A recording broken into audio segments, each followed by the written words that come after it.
শিশু কিশোরীদেরকে ধর্ষণ করা হচ্ছে, নারীকে হত্যা করে নাতনির উপরে ধর্ষণ করে তাকেও হত্যা করা হয়েছে। একের পর এক খুন, একের পর এক খুন এবং ধর্ষণের যে উৎসব শুরু হয়েছে, অবিলম্বে খুনিদেরকে গ্রেপ্তার করতে হবে। আমরা সকল হত্যাকাণ্ডের তীব্র নিন্দা এবং প্রতিবাদ জানাই। সংগ্রামী ভাই বন্ধুগণ, প্রধান অতিথি বক্তব্য রেখেছেন। আমরা ইরানের ন্যক্কারজনক হত্যাকাণ্ডের তীব্র নিন্দা এবং প্রতিবাদ জানাচ্ছি। সর্বোচ্চ ধর্মীয় নেতা আলী খামেনিকে তার পরিবার সহ হত্যা করা হয়েছে।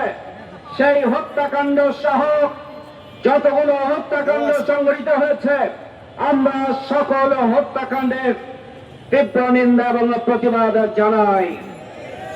ইরানে হত্যাকাণ্ডের পাশাপাশি মধ্যপ্রাচ্যে যে যুদ্ধের দাবানল চলছে, একজন নাগরিক হিসাবে, একজন মুসলিম উম্মার নাগরিক হিসাবে আমরা উদ্বিগ্ন।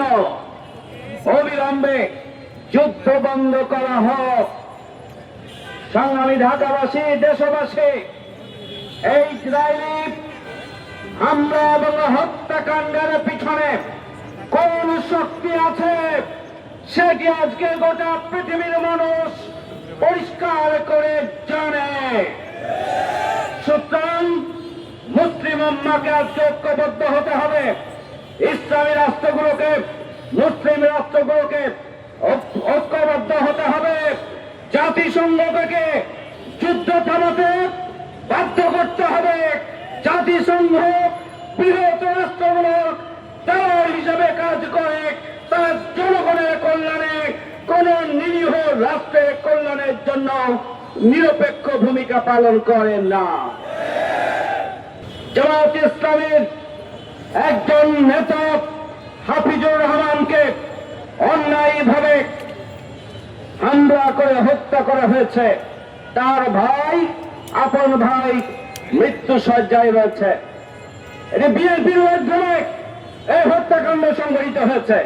নির্বাচনের আগে শেরপুরে মাওলানা রেজাউল করিমের উপরে হামলা করে তাকেও বিএনপি হত্যা করেছে। আজকে 12 ফেব্রুয়ারি নির্বাচনের পরে মাত্র কয়েকদিন গিয়েছে, আমরা দেখছি শিশু কিশোরীদেরকে ধর্ষণ করা হচ্ছে, হত্যা করা হচ্ছে।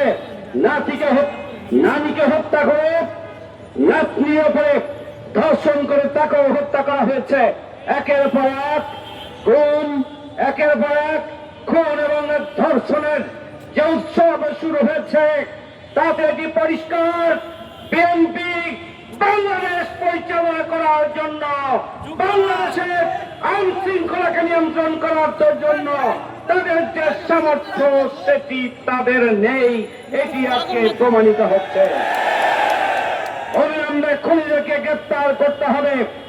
অবিলম্বে যারা খুন করেছে তাদেরকে বিচারের আওতায় আনতে হবে এবং গোটা বাংলাদেশকে নিরাপদ, বসবাসযোগ্য, মানবিক বাংলাদেশে পরিণত করার জন্য সরকারকে এগিয়ে আসতে হবে।